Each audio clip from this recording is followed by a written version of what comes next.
music.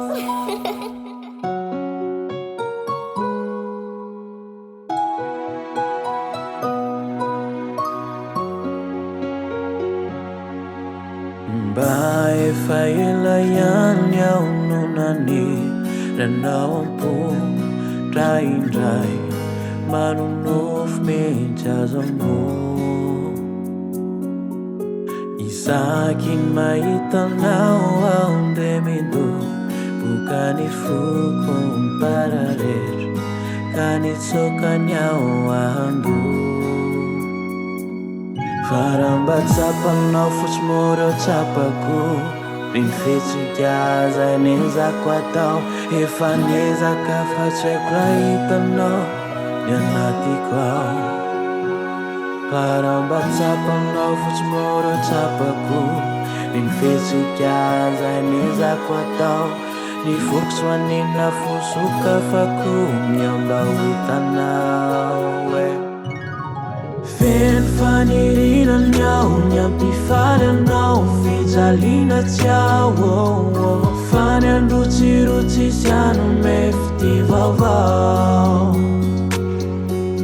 Fa feno fanirinan aho ny ampifaly anao fijaliana tsy aho fa ny anome toky fity tanbola tsy azonao.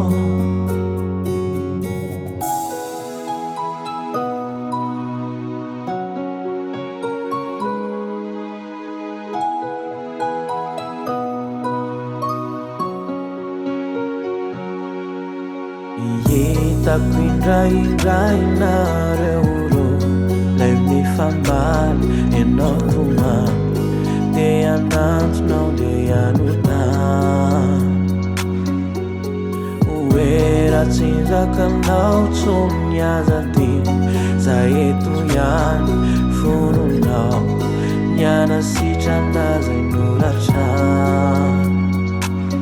Faramba tsapanao fotsy mora tsapako ny fihetsika zay niezako atao efa niezaka fa tsy haiko raha hitanao ny anatiko ao.